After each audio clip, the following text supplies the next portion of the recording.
Hey kids, welcome to another episode of Write a Lesbian with me, Marianne Sheridan, your token lesbian. Time for another episode, and I know that last one was a little depressing, but fact was fact. I feel like little by little I'm crawling out of that funk I was in, but every time, you take one step forward, you get knocked two steps back. But I'm hopeful. I don't think I went into great detail. My character friend, Myra App's too tight, might have touched down on it about my day job deal. But yes, 2 weeks ago, I lost my day job that I had gotten as soon as I got back here into town a month and a half ago. But it was a difference of opinion and a little over-the-top difference of opinion. To say it was brewing and brewing, and I ended up more or less being kind of like a guinea pig. However, a happy guinea pig because it was an unhealthy situation and it's done. The only thing that sucks about that is so are the weekly paychecks. They're done too for now.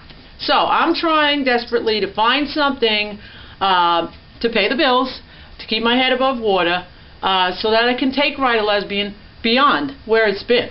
And that's been my goal, especially being back in New York, in the New York City metropolitan area, as well as being a lifelong dream of mine, to get in somehow or another into the entertainment business, but in some capacity, so that I could bring it to more people and perhaps, change it up, of course, with more professional equipment, studios and all that. So, in that quest, without that cash dinero, unfortunately, nothing will get done. It would be lovely to think that I could just run outside and yank leaves off trees and pick up pine cones and find my way with that as income, but that's just not the way of the land. So, in an effort to get that cashola rolling back in, I am willing to try a new title, even though I thought I covered just about every job title under the sun. A very good friend of mine called me up Saturday. Evidently, she works in an Italian restaurant. Evidently, the busboy wasn't in. He didn't show up, whatever the case may be. And they needed a busboy. And so, yours truly took on the task. And there I went. Changed my clothes and jumped in the car and proceeded to haul ass to this Italian restaurant, shitting golden bricks. Well, they weren't golden. Had they been golden, I would have turned the car promptly around and cashed that gold baby in for dollars. But anyway, moving right along, I run in there and hello to everybody, and okay, it's a Saturday night, it's an Italian restaurant, they got some Italian singer in there, all this happy shit. Okay, fine. I've never done any waitressing or waitering or any bussing tables. I'm sorry the camera moved, but there's, the pets in the house. Anyway, the most I've done with restaurants and anything to do with the food industry is deliver. And I did a good job, made good money doing that. However, that's my next quest to find for some quick money. But aside from that, yeah, there I went. They try to show me around, show me this, show me that. But basically what it is, you're thrown right into it. Keeping in mind, I am aware my elbow is here, my ass is back there. However, at that particular moment, I had no clue, totally clueless as to where the ass and the elbow ended and started. So, there I went. They need bread on table 5. Where's table 5? There's no numbers on the table. There's a chart on the wall. I'm running back. Table 5 was moved over to where table 3 was, so now I'm really confused. How many people? Okay, you got to throw an extra slice for the amount of people there are. No problem. Table 5 is where table 3 was, and they need extra bread, so what do? I add up the table numbers and give them 8 slices, because table 5 and table 3 added together is 8. So, no. Anyway, everybody got bread, everybody got water, cleared tables, I reset tables. I thought I did what I was supposed to do. I was thinking I was helpful. I'm hoping I was helpful, at least minimally.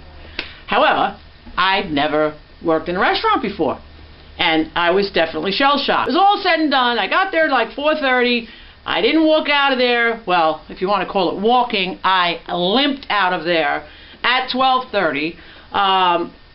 Made good. The money was pretty decent, I thought, for a busboy. I got home, when I took my shoe off, or boot off, or whatever, the top of my foot was swollen with shooting pains up my left leg.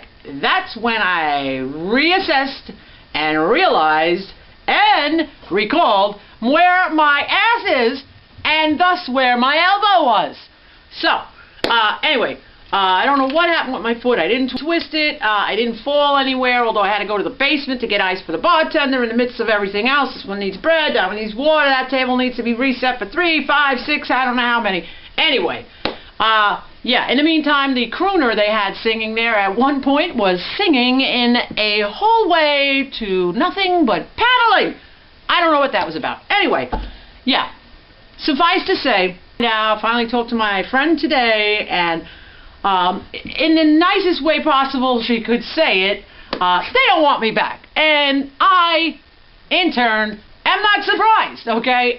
It just wasn't for me, which is the reason why I've shied away from dealing with the public in any kind of service industry. To my point and today's topic, which I do have one, I believe, somewhere in the midst of all this rant and rambling.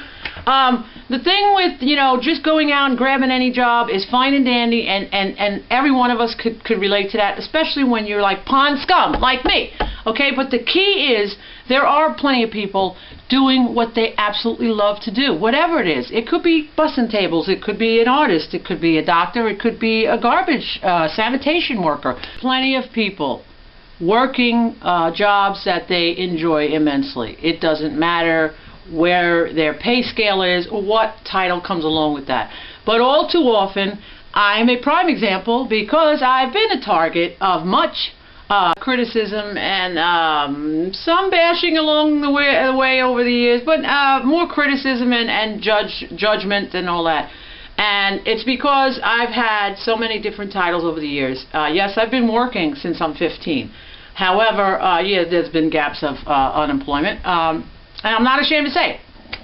But the key is, it's because I'm looking to give back in my job. This right here, this Write a Lesbian that I started some 6-7 months ago, maybe a little longer, was my attempt at creating my destiny, making the ball start rolling, pushing it along, getting it out of the tar, you know what I'm saying? And send it on its way so that I can finally make a living at something I so enjoy. And what I so enjoy is touching others' lives. So, with that all said, I am trying to put the word out there that I am here, that I'm available, and I'll pretty much give it a shot at any job title and any hat you want to throw on. I always say, the habit don't make the nun. And so I'm making a plea to you, my viewers that are out here in the Long Island, New York City metropolitan area. If you need your bagels picked up in the morning, I'm your dyke. You say you got your clothes at the dry cleaners and you got a fancy shindig to get to after work this afternoon, I'm your dyke. Your dogs need to be walked, they need to be litter trained, your kitty, whatever it is, I'm your dyke. You want me to drive your car aimlessly around town so you can sit in the back and enjoy the scenery, I'm your dyke. When I make an awesome bologna sandwich, and those of you out there who know me personally know that to be the sandwich du jour for me. Anyway, yes, with all that said, anybody in the entertainment field, any position in the entertainment field, I'm your dyke. Give me a call, give me an email. Well, you can't give me a call. Give me an email, give me a shout, and I am anything. And we'll take it from there. Bottom line is this. Take a job you're happy with. We spend more than probably half our lives at these jobs. So why not be happy with it? It doesn't matter what the title, and the hell with anybody else that wants to place judgment on you or criticize you for trying to find that in the job you choose. You want to find happiness and you want to be satisfied, there's nothing wrong with that. Yes, we need the money, but you know what? When it's all said and done, it's the happiness that counts. Not all the greenbacks we got in our bank accounts. And that is all I have for today. Keep your chins up, kids, because I'm keeping mine up. And that's the bottom line. That's what we got to do, and we can do it together. And with that said, don't forget, baby, write a lesbian. Bye-bye.